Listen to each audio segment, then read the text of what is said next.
계속해서 우리 로마서 말씀인데요. 오늘 한 구절입니다. 16절 한 구절인데 이 구절이 아주 유명한 구절이고 중요한 구절이에요. 로마서가 총 16장으로 되어 있잖아요. 그런데 이 로마서를 아주 자세하게 설교한 목사님이 한 분 계세요. 이분을 이제 강해 설교의 대가다 이렇게 말하는 분인데요. 바로 영국의 마틴 로이드 존스라고 하는 분입니다. 꽤 유명하신 분인데요. 이분이 로마서를 이제 설교를 쭉 했는데 한 장에 책이 한 권씩 나왔어요. 아주 자세하게 어떻게 그렇게 이 구절을 통해서 이런 말씀을 생각해낼까 싶을 만큼 로마서 1장 가지고 책 한 권, 2장 가지고 책 한 권, 3장 가지고 책 한 권, 그렇게 해서 총 16권이 나와야 되는데 16장까지 다 설교를 못했어요. 그래서 아주 방대한 분량의 로마서를 강해한 목사님이 바로 마틴 로이드 존스라고 하는 목사님인데요. 이 목사님이 오늘 읽은 이 로마서 1장 16절을 뭐라고 말했는가 하면 성경에서 가장 중요한 구절이다 그랬어요. 성경에서 가장 중요한 구절. 그만큼 로마서 1장 16절을 그렇게 아주 높이 이렇게 말씀을 평가했습니다. 이 16절이 전체 로마서의 이제 대주제가 되는 그런 말씀이 됩니다. 17절은 16절을 설명해 준 그런 구절이 되고요. 그 다음에 18절부터는 16절에 대한 자세한 해설이라고 보면 될 것 같아요.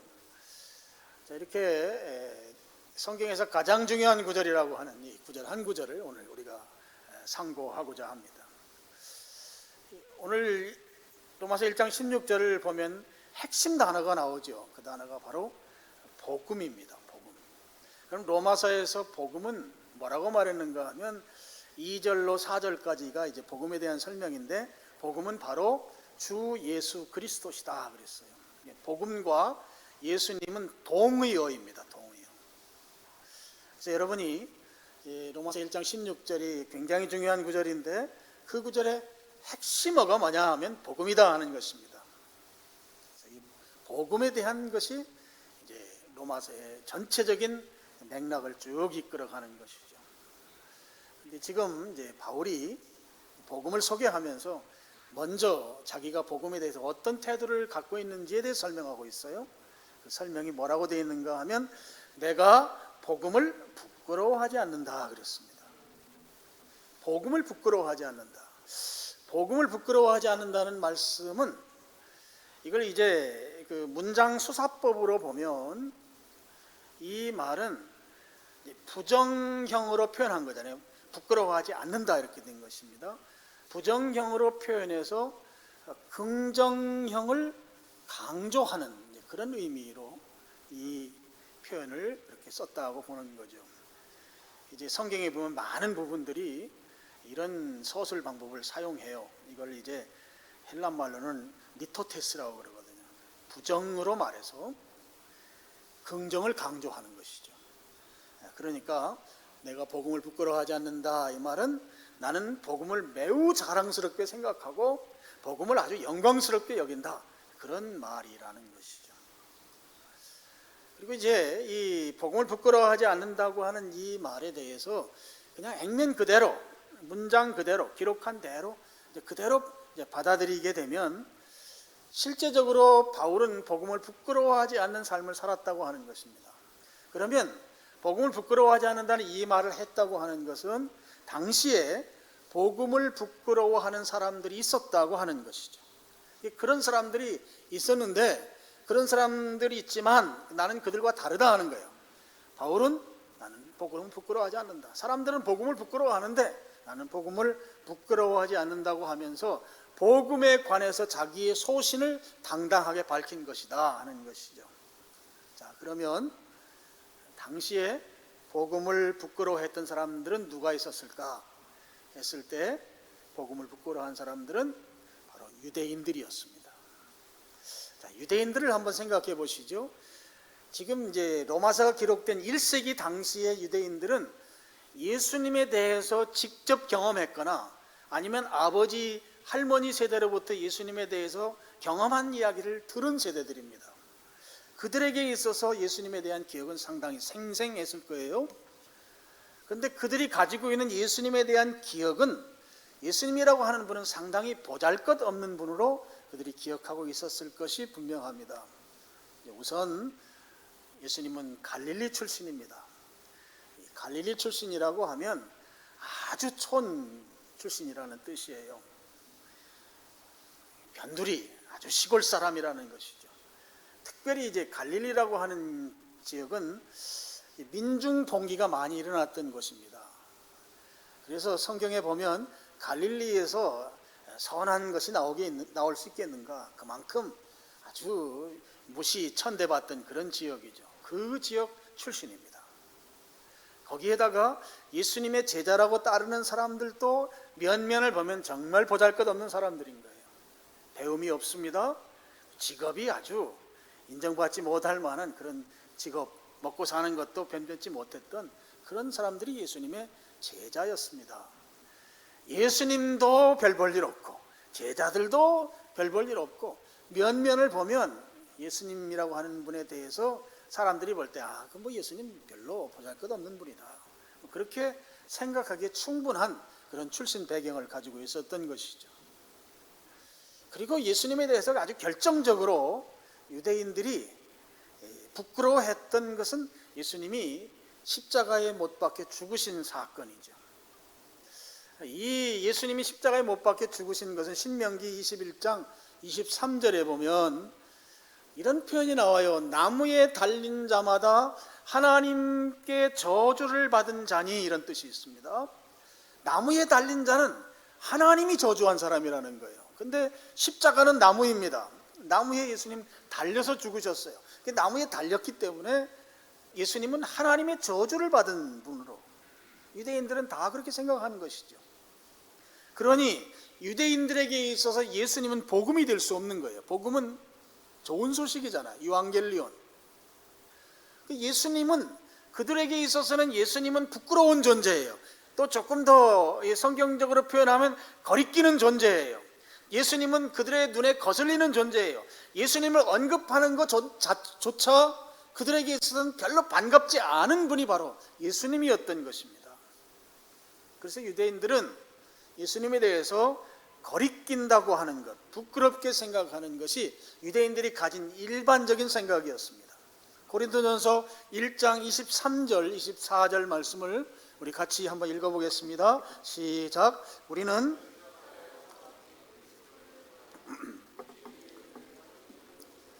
이방인에게는 미련한 것이로되, 24절, 오직 부르심을 받은 자들에게는 유대인이나 헬라인이나 그리스도는 하나님의 능력이요 하나님의 지혜니라. 23절 다시 돌려주시겠습니까? 우리는 십자가에 못 박힌 그리스도. 유대인들은 이것에 대해서 거리낀다는 거예요. 왜냐하면 하나님의 저주를 받은 것으로 그들이 인식했기 때문이죠. 그러니까 유대인들에게 있어서 예수님은 복음이 아니에요. 그들에게 있어서 예수님은 거리끼고 거슬리는 존재이고 예수님 이야기하는 거 별로 달갑지 않은 그런 분이 예수님이었던 것입니다. 그런데 바울은 어떻다는 것입니까? 바울은 오늘 말씀에서 예수님에 대해서 자기는 부끄러워하지 않는다, 복음을 부끄러워하지 않는다고 말씀했습니다. 이것은 강조형으로 말하면 나는 예수님에 대해서 아주 자랑스럽게 생각한다 하는 것이죠. 이 복음을 자랑스럽게 생각했다, 복음을 부끄러워하지 않았다 하는 것입니다. 그러면 왜 부끄러워하지 않았는지 그 이유를 이제 말해야 하죠. 이제 그 이유가 마틴 로이드 존스가 말한 대로 성경에서 가장 중요한 구절이라고 한 그 의미인 것이죠. 바로 뒤에 이어서 나옵니다. 이 복음은 16절, 이 복음은 모든 믿는 자에게 구원을 주시는 하나님의 능력이 됨이라. 이 말씀이 바울로 하여금 복음을 자랑스럽게 생각했다, 부끄럽지 않게 생각했다 하는 것이죠. 복음은 모든 모든 믿는 자에게 구원을 주시는 하나님의 능력이다 하는 것이에요. 복음이 하나님의 능력이라는 것입니다. 복음이 예수님이라고 그랬죠. 예수님이 하나님의 능력이라는 것입니다. 여러분, 능력이라는 말은 헬라 말로는 dynamis라고 하는데요, 이걸 영어로 바꾸면 다이내믹이에요. 다이내믹하다 하는 말 쓰잖아요. 역동적인 힘, 역동적인 그 활발함, 또 영향력, 뭐 이런 의미이죠. 이 능력이 있다라고 할 때, 능력이 있다는 것은 능력이 있다고 하는 것에 대해서 어떤 결과를 나타낼 때 그 말을 씁니다. 어떤 결과가 나와야 돼요. 그 결과가 없으면 그 능력이 없는 것이죠. 예수님과 제자들이 그 귀신 들린 아이를 놓고 제자들이 귀신을 내쫓았어요. 근데 귀신이 안 나갔습니다. 예수님이 귀신 내쫓는 걸 많이 이제 보았기 때문에 예수님처럼 똑같이 했을 거예요. 예수님의 이름으로 명령한다, 귀신아 나가라 했는데 제자들이 아무리 소리를 지르면서 귀신 내쫓으려고 해도 안 됐어요. 그러니까 그 귀신 들린 애를 부모가 데리고 예수님께 데려와서 제자들에게 했는데 안 됐습니다, 좀 쫓아주십시오. 그러니까 막 믿음 없는 거에 대해 책망을 하고 예수님이 그 아이로부터 귀신아 나가라 하니까 금방 도망갔어요. 여러분, 제자들은 능력이 있어요, 없어요? 똑같은 언어, 똑같은 말, 똑같은 행동을 했는데 제자들에게선 결과가 없잖아요. 이게 능력 없는 것이죠. 예수님은 한마디 하니까 귀신이 7길로 도망가는 거예요. 능력이 있는 것입니다. 능력이 있다라는 것은 어떤 결과를 만들어내는 것을 말하는 것이죠. 여러분, 복음은 구원을 주시는 하나님의 능력이라는 것이에요. 바로 복음이라고 하는 것은 구원을 이루어내는 능력이 된다는 것이에요. 구원이라고 하는 놀라운 능력을 만들어낸다는 것입니다. 여러분, 이 능력이라는 것에 대해서 여러분의 이해를 돕기 위해서 이 능력이 갖는 의미 가운데 이런 의미가 있어요. 처방한다는 의미가 있어요. 처방. 그러면 이 구절을 다시 바꿔서 한번 제가 읽어볼게요. 이 복음은 모든 믿는 자에게 구원을 주시는 하나님의 처방이 됨이라. 하나님의 처방이 됨이라. 이렇게 바꿔서 읽을 수도 있습니다. 우리가 몸이 아파서 병원에 갔습니다. 병원에 가면 의사가 이제 쭉 설명도 하고 검사도 한 다음에 처방전을 떼주죠. 이 처방전을 가지고 우리는 이제 약국에 가서 약을 타서 그 약을 먹고 이제 그 병에 대해서 치료를 받습니다. 그 약을 처방전대로 받아서 먹어야 내 몸에 효험이 나타나요. 이걸 이제 능력이라고 하는 거죠. 먹어야 능력이 나타나는 것입니다. 여러분, 처방전을 받아서 약을 먹어야 그 약의 효과가 나타납니다. 복음도 마찬가지인 거죠. 복음이 하나님의 능력으로서 우리에게 구원의 영향력을 미치려면, 구원받게 하려면 어떤 이 처방전이 우리에게 약을 먹는 것 같은 걸 해야 하는가 하면, 오늘 말씀해 보면 모든 믿는 자에게라고 하는 이 단어예요. 여러분, 복음이 하나님의 능력으로 우리에게 구원이 미치려면 믿어야 한다고 하는 것입니다. 복음을 믿어야 한다는 것이죠. 바꿔서 예수 그리스도를 믿어야 한다고 하는 것입니다. 믿을 때에 구원의 효력이 나에게 나타난다고 하는 것이죠. 하나님의 구원의 효력은 누구에게 나타나는가? 믿는 자에게 나타난다 하는 것입니다. 모든 믿는 자에게. 처방전을 받았을지라도 그 처방전을 따라서 약을 먹는 것과 같이 믿는 자에게 복음은 구원의 능력이 된다 하는 것이에요. 자, 여러분, 예수님을 믿는 것, 복음이 구원의 능력이라고 하면 우리는 어떻게 해야 됩니까? 예수님을 믿어야 하는 것이죠. 이 믿음이 여기에서 이제 중요한 것입니다.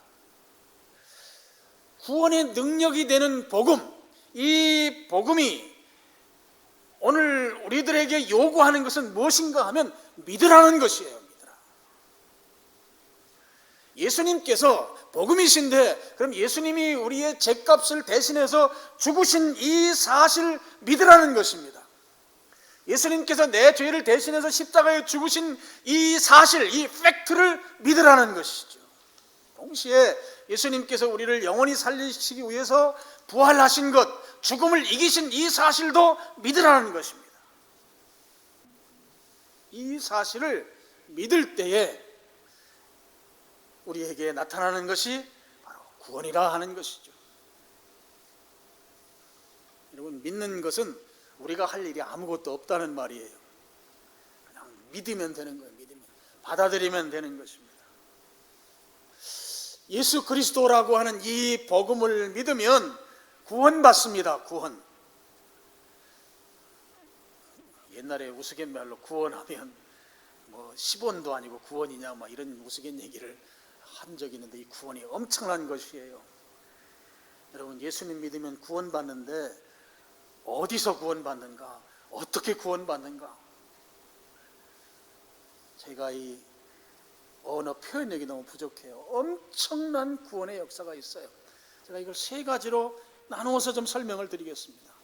여러분, 예수님을 믿으면, 복음을 믿으면 믿는 자에게 구원을 주시는 하나님의 능력이 나타나는데, 지금 그 능력이, 구원의 이 놀라운 역사가 어떻게 우리에게 나타나는가? 한 가지는, 구원이라고 하는 것은 죄의 형벌로부터의 구원입니다. 복음은 우리들에게 죄의 형벌로부터 우리를 구원합니다. 우리는 원래 죄 가운데 사는 죄인입니다. 여러분, 죄인은 그냥 살다가 마는 게 아니라 죄의 대가를 치러야 돼요. 성경에서는 죄의 대가는 사망이라, 죄의 삭은 사망이다, 죄의 대가는 사망입니다. 이 사망은 그냥 심장이 멎는 사망이 아니에요. 지옥 사망을 말하는 것입니다. 그래서 그냥 살다가 죽으면 지옥 갑니다. 죄의 대가를 치러야 되기 때문인 것이죠. 그런데 복음은, 예수 그리스도는 이 죄의 대가인 지옥 형벌로부터 구원해 주신다는 거예요. 여러분, 이게 엄청난 사실이에요. 죄의 대가인 지옥 형벌부터 예수 그리스도 복음이 우리를 구원해 주신다, 그것에서 건져내 주신다는 것입니다. 이게 엄청난 거란 말이에요. 엄청난 거. 여러분, 이게 보통 이게 가지고 이게 설명이 다 안 되는 거예요. 충격도 이만저만한 충격적인 사실이 아닌 것이죠. 여러분, 지옥 사망으로부터 건져 주신다고 하는 이 죄의 형벌로부터 우리를 구원해 주신다고 하는 것이 복음으로 말미암아 되고, 이것이 하나님의 능력이라는 것입니다. 엄청난 일이에요. 엄청난 일. 죄의 대가, 지옥 사망으로부터 우리를 구원해 주신다, 건져내 주시는 거예요. 상상할 수 없는, 표현할 수 없는 엄청난 축복인 것이죠. 그 은혜를 우리에게 주신다는 것입니다. 또 한 가지는, 이 복음은, 예수 그리스도는 죄의 영향력, 죄의 세력으로부터 우리를 구원해 주십니다. 죄의 영향력, 죄의 세력, 이게 무슨 말인가 하면, 이것은 우리가 이 땅을 살아가면서 우리는 계속해서 죄의 영향력 가운데 살아요. 죄의 세력 가운데 살아요. 그러다 보니까 죄의 지배를 받으면서 살아요. 죄의 오염이 되어 있다고요. 죄의 오염이 되면 우리 속에 두 가지가 나타나는데요. 하나는 죄책감입니다. 죄책감 속에 사는 거예요. 죄책감. 계속해서 우리를 짓누르는 것이 죄책감이에요. 죄책감. 그 다음에 또 한 가지는 열등감이에요. 열등감. 모든 인간은 다 열등감이 있다 그래요. 열등감. 근데 이게 병적인 열등감. 자기 자신을 늘 비하하고 낮추고 움츠러들고 숨고, 이 열등감. 그래서 이 죄책감은 영적인 영역에 대한 이 죄의 대가예요. 열등감은 우리의 마음의 영역에 대한 죄의 대가예요. 이 영향력 속에서 우리가 사는 거예요. 그러니까 우리는 겉으로는 그렇지 않은 것 같지만 죄책감 속에서 살고, 여러분 막 우월감도 죄책감의 일종의 현상이에요. 우월감 갖는 사람들 있잖아요. 막 잘난 것처럼 막 폼 잡는 거, 그것도 열등감 때문에 그런 거예요. 열등감이 그렇게 나타나는 거예요. 죄책감과 열등감이 우리를 휘감고 있다. 이게 죄의 영향력이에요. 죄의 세력에 오염된 결과라는 것이죠. 여러분, 그렇게 사는 우리들에게 복음, 예수 그리스도는 우리를 구원해 주신다는 거예요. 건전해 주신다고 하는 것입니다. 죄의 영향력, 죄의 세력으로부터 벗어나게 하는 것이 무엇이냐? 예수 그리스도시다 하는 것이에요. 복음이라고 하는 것입니다. 복음이 그렇게 한다는 것이죠. 베드로후서 1장 4절 말씀을 한번 보시죠. 제가 읽으며 설명하겠습니다. 이로써 그 보배롭고 지극히 큰 약속, 엄청난 표현이잖아요. 보배롭고 지극히 큰 약속. 이게 큰 약속이 무엇인가 하면 복음으로 말미암아 주시는 축복입니다. 이 구원해 주시는 은혜를 말하는 거예요. 이 큰 약속을 우리에게 주사, 이 약속으로 말미암아, 복음으로 말미암아 우리에게 주시는 큰 축복, 구원의 은혜로 말미암아 너희가 정욕 때문에 세상에서 썩어질 것을 피하여, 정욕이 나옵니다. 정욕은 우리의 죄성을 말하는 거예요. 죄에 오염된 우리를 말하는 것이죠. 정욕 때문에 세상에서 썩어질 것, 이게 죄의 영향력을 말하는 것이죠. 썩어질 것을 피하여, 피한다고 하는 건 내 스스로 피한다는 표현이 아닙니다. 피할 능력을 주셔서 피하게 만들어 주신다는 말이거든요. 그런 후에 그 다음에 신성한 성품에 참여하는 자가 되게 하려 하셨느니라 그랬어요. 여기 신성한 성품이라는 말은 예수님을 닮은 성품을 말해요. 예수님 성품을 말하는 것이죠. 여러분, 정욕, 죄성, 우리 내면에 있는 세상을 좋아하는 마귀의 속성인 죄성이 있어요. 이게 정욕이에요. 정욕이 세상이라고 하는 죄가 만연한 세상 속에 던져지면 우리는 죄에 오염될 수밖에 없어요. 죄에 짓는다고요. 그래서 이 정욕이 세상이라고 하는 죄가 만연한 속을 좋아하게 돼 있어요. 여러분, 우리가 왜 죄를 지어요? 죄 짓는 것이 좋기 때문에 죄 짓는 거예요.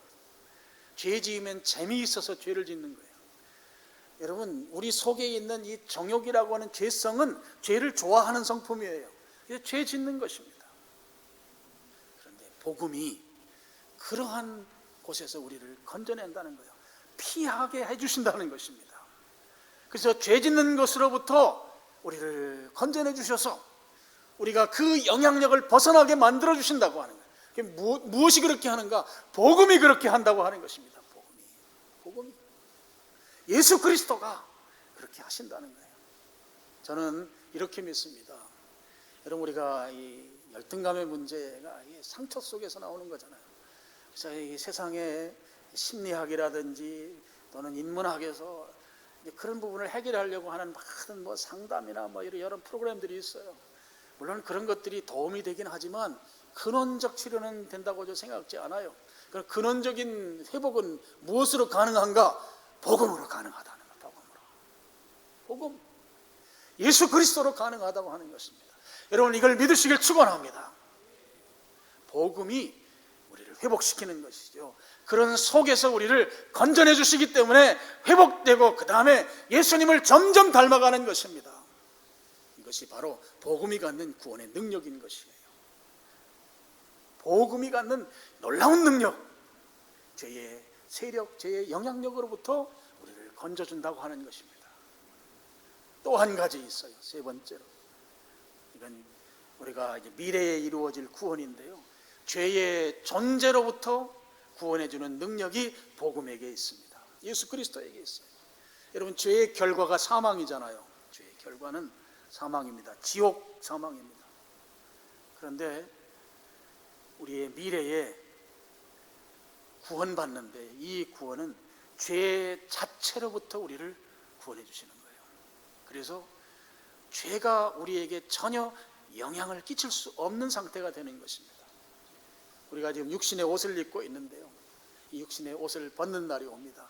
그러면 이 복음으로 말미암아 구원받은 자들은 이제 신령한 몸을 입게 돼요.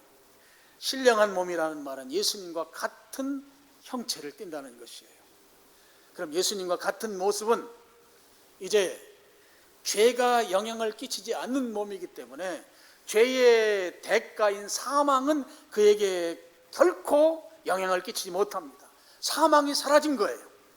사망이 사라지면 영생하는 것입니다. 사망의 반대가 영생이기 때문에 영생하는 존재가 되는 것이죠. 이게 바로 미래에 이루어질 구원입니다. 무엇이 그렇게 한다고요? 복음이 그렇게 한다는 것이에요. 예수 그리스도가 그렇게 한다고 하는 것입니다. 자, 유다서 1장 24절 말씀 보시죠. 여러분 같이 읽어보겠습니다. 능히 너희를 보호하사 거침이 없게 하시고 너희로 그 영광 앞에 흠이 없이 기쁨으로 서게 하실리. 너희를 보호하사, 우리를 보호하시고 거침이 없게 하시고 순탄하게 하시고 너희로 그 영광, 그 영광이란 말은, 이 영광이라는 단어는 하나님이 우리 피조물을 우리가 인지할 수 있도록 나타나는 모습을 영광이라고 그래요. 이게 하나님 앞에 선다는 것이죠. 하나님 앞에 어떻게 서는가 하면 흠이 없이 선다는 거예요. 흠 없이. 우리가 하나님 앞에 설 때는 무흠합니다. 흠이 없어요. 완전한 존재예요. 죄가 사라진 존재로서 선다는 말이죠. 흠이 없고 또 한 가지는 기쁨으로 서는 것이죠. 여러분, 우리가 구원받아서 최종적으로 하나님 나라에 가서 하나님 앞에 서게 될 때에 우리는 어떤 모습인가 하면 흠이 없는 모습이다. 흠이 없는 모습, 무흠한 모습, 무흠한 모습. 죄가 없는 완전한 채로 하나님 앞에 선다는 것이죠. 죄가 있으면 영생하지 못해요. 죄가 없기 때문에 영생하는 것입니다. 그 다음에 또 한 가지 모습은 기쁨으로 충만한 모습이에요. 여러분, 이 기쁨이라고 하는 것은 내 스스로 안에서 내가 자가 발전하는 게 아니라고 그랬어요. 외부에서 하나님이 공급해 주시는 거예요. 그러니까 나로 하여금 계속 기뻐할 수 있도록 하나님께서 계속 내 속에 기쁨을 공급해 주셔서 나는 그 기쁨으로 충만한 모습으로 하나님 앞에 선다고 하는 것입니다. 자, 25절 보시죠. 25절. 곧 우리 구주 홀로 하나이신 하나님께, 그분 앞에 우리가 흠없이 기쁨으로 서서, 그 다음에 같이 읽겠습니다. 우리 주 예수 그리스도로 말미암아 영광과 위엄과 권력과 권세가 영원전부터 현재와 영원토록 있을지어다. 아멘. 하나님께 영광을 돌린다는 것이잖아요. 한마디로 말하면 그분 앞에 무흠하게 서서 기쁨이 충만한 가운데 하나님께 영광의 예배를 올려드리는 모습을 소개하고 있는 것입니다. 여러분, 천국은 마귀와 전혀 관계없는 곳이에요. 마귀의 영향력이 전혀 없는 곳이에요. 그래서 죄라고 하는 그 존재 자체가 그 속에서는 결코 영향을 끼칠 수 없는 것입니다. 그곳에서 우리는 무흠하게 완전한 존재로 기쁨이 충만한 삶으로 그렇게 살게 되는 이 구원을 주신다고 하는 것입니다. 이 구원이 어떻게 오는가? 여러분, 복음으로 말미암아 온다는 거예요. 예수 그리스도로 말미암아 온다는 것입니다. 예수 그리스도가 믿는 자에게 구원을 주시는 하나님의 능력이다 하는 것이에요. 이 놀라운 구원, 죄의 형벌, 지옥 사망으로부터 구원해 주시고 동시에 죄의 영향력으로부터 구원해 주셔서 예수님을 닮게 하시고 최종적으로는 죄의 존재 자체로부터 구원해 주셔서 천국을 누리게 해주시는 이 구원이 바로 복음으로 말미암아 온다 하는 거예요. 복음으로. 그래서 우리가 해야 할 것은 그것을 믿는 것입니다. 예수 그리스도를 믿는 것이죠. 믿는 자에게 주시는 하나님의 능력, 하나님만이 할 수 있는 어떤 결과물을 만들어내는 능력이다 하는 거예요. 능력이다. 복음이 능력이다 하는 거예요. 복음이. 예수 그리스도를 믿지 않을 수 없는 것이죠. 복음이 갖는 이 엄청난 능력, 상상할 수 없는 이 능력 앞에 우리가 어떻게 복음을 외면할 수 있습니까? 복음을 믿어야 하는 것이죠. 예수 그리스도를 믿어야 하는 것입니다. 우리가 해야 할 태도는 단 한 가지, 예수님을 믿는 것뿐이에요. 예수님이 다른 거 하라고 하지 않았어요. 예수님을 믿기만 하면 되는 것입니다. 우리가 16절 마지막 부분을 좀 하나 더 살펴봐야 되겠죠. 먼저는 유대인에게요 그리고 헬라인에게로다. 물론 여기에 유대인과 헬라인이라고 하는 두 민족이 소개되고 있는데, 여기에서 말하는 것은 이 두 민족만을 말하는 게 아니고 우리 인간 세계 모두를 다 말하는 것입니다. 유대인들은 세계인을 유대인과 이방인으로 나눴어요.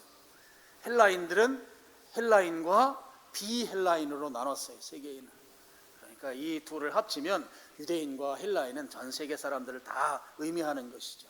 그런데 성경에서 먼저는 유대인에게요 그리고 헬라인에게다. 그래서 이 먼저를 유대인이라고 말했거든요.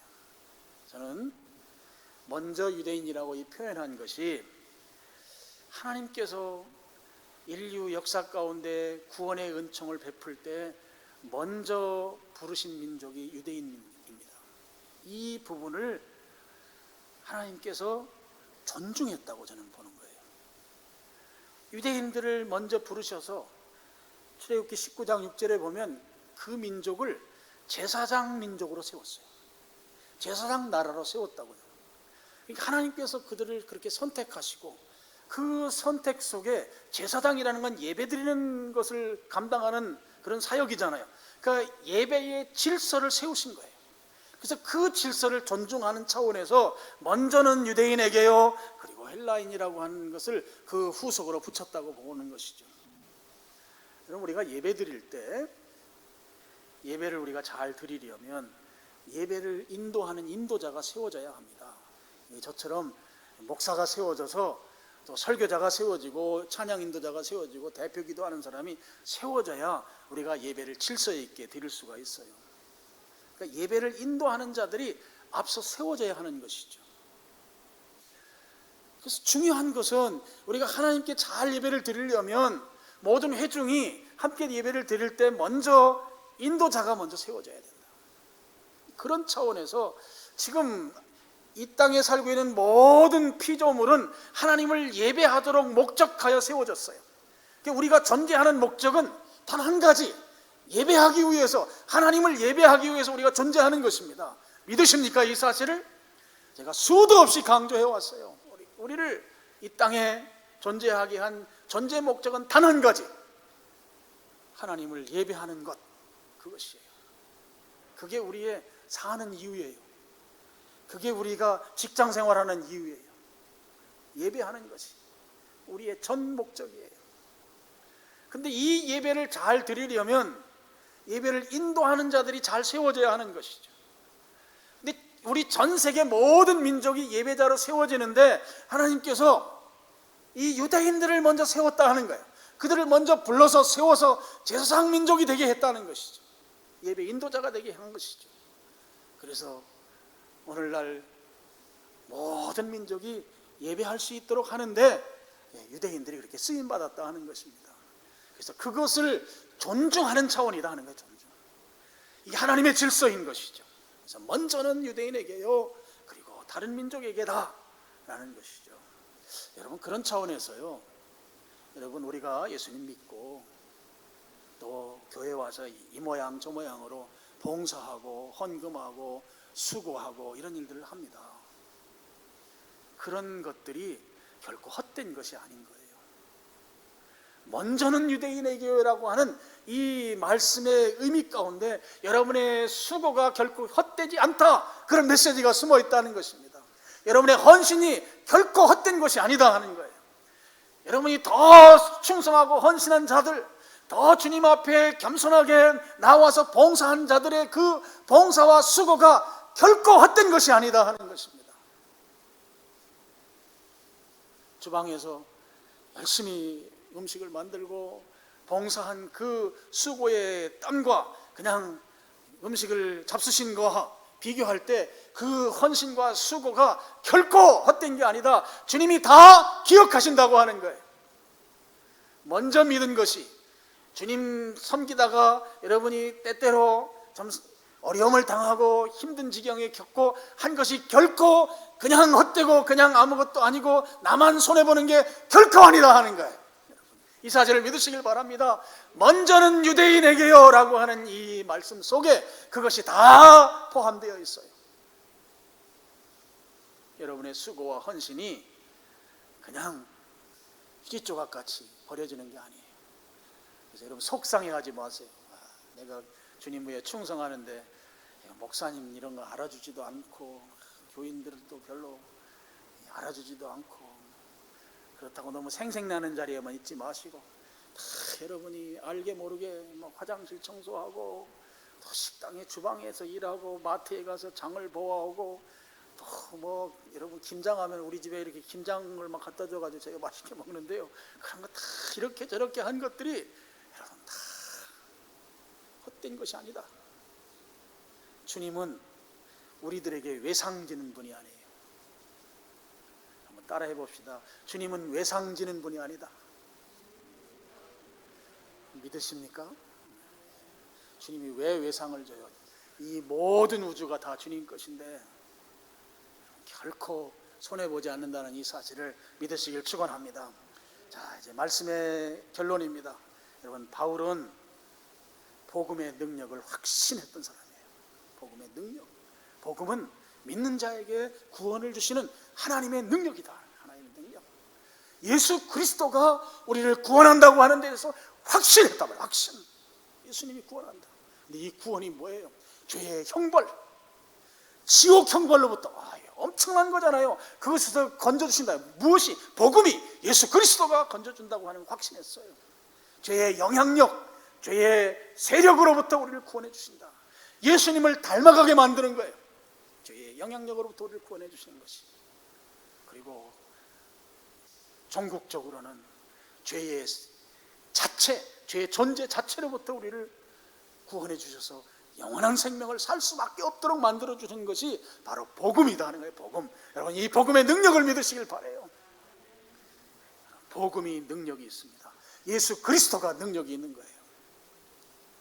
여러분, 예수님이 어떤 분이신지 아세요?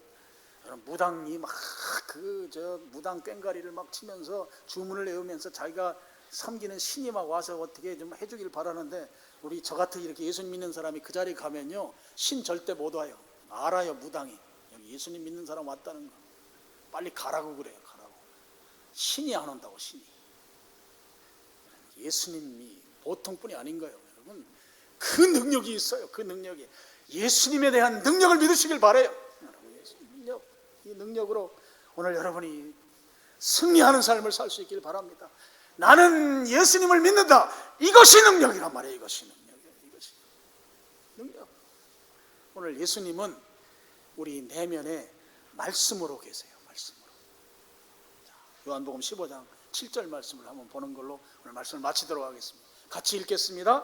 너희가 내 안에 거하고 내 말이 너희 안에 거하면 무엇이든지 원하는 대로 구하라. 그리하면 이루리라.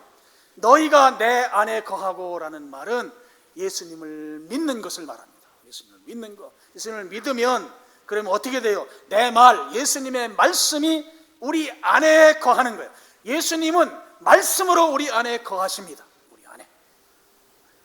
그러면 무엇이든지 원하는 대로 구하라. 이 말씀이 참 묘한 말씀이에요. 예수님이 내 안에 말씀으로 구하면 무엇이든지 원하는 대로 할 때 이 무엇이든지 원하는 대로는 말씀대로 구하는 걸 말해요.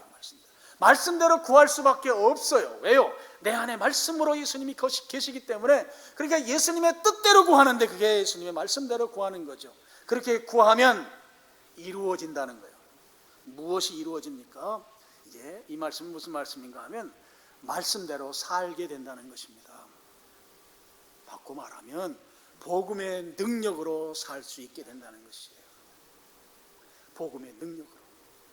그래서 여러분, 복음의 능력으로 직장생활도 하시고요, 복음의 능력으로 여러분 교회 봉사도 하시고요, 복음의 능력으로 가정생활도 하시고요, 복음의 능력으로 식사도 하시고요, 복음의 능력으로 여러분 일도 보시고요, 복음의 능력으로 자식도 키우시길 바랍니다. 복음의 능력으로 다 되는 것이에요. 다 되는 것이에요.